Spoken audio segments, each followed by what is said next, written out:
Eu gostaria de iniciar deixando aí já um abraço antecipado para minha esposa Letícia, que nesse domingo vai comemorar o seu primeiro Dia das Mães. Também para a dona Nadir, minha mãe. E para, citando elas, estender esse meu abraço aí do Dia das Mães a todas as mães que são certamente o nosso esteio mais forte. Então fica aí o meu abraço, minha saudação a todas as mães antecipadamente. Presidente, semana passada na Câmara dos Deputados foi refutado o PL da censura, que acabou obrigando o governo a recuar dessa proposição.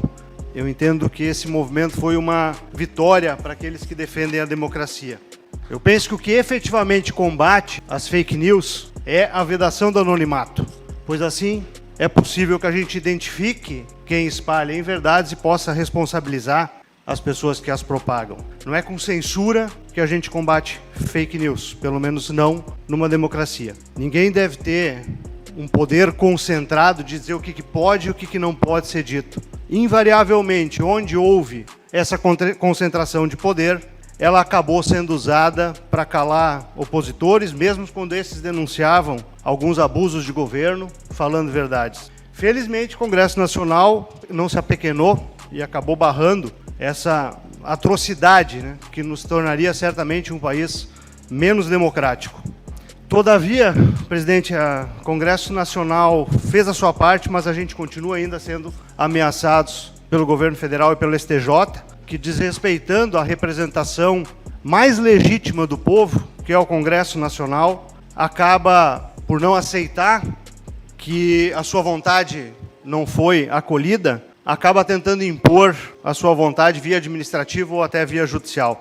O Ministério da Justiça deu uma clara demonstração de quais são as suas intenções, né? Censurando o Google, aplicou uma multa milionária porque a empresa expressou institucionalmente a sua opinião contra o projeto do governo.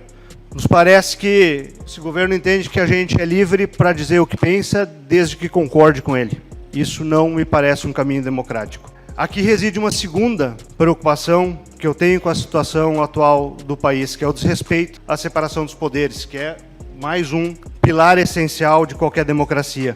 E aí, se nós vamos olhar a história, os golpes contra a democracia geralmente eram dados com uma tomada violenta de poder, né? Com tanque na rua, fechamento do Congresso, prisão de opositores. No Brasil, me parece que aparentemente a gente criou uma forma nova de se atentar contra a democracia. O Poder Executivo, administrativamente, ele acaba, e o STJ também, através de decisões judiciais, ele acaba aplicando as leis que interessam. Ele cria regulamentações que interessam. Ou seja, o STF, por exemplo, acaba aplicando a lei da forma como ele entende que a lei deve ser, e não necessariamente como a lei diz no seu texto. Me parece que a gente está num momento que não é mais preciso tanque na rua para a gente fechar um Congresso, nem prisão de congressistas. Só que o resultado, colegas, me parece o mesmo. O Congresso acaba estando numa situação de que está sendo fechado. Se lá os congressistas discutem, debatem e votam leis que depois o Poder Executivo ou o Poder Judiciário escolhe se vai ou não aplicar, a gente está, sim, numa situação de fechamento do Congresso. Isso me causa uma tamanha tristeza, né, quando eu vejo um governo se alinhar ao rumo do autoritarismo. Justamente na mesma geração que enfrentou talvez o período mais sombrio da nossa história, que foi a ditadura.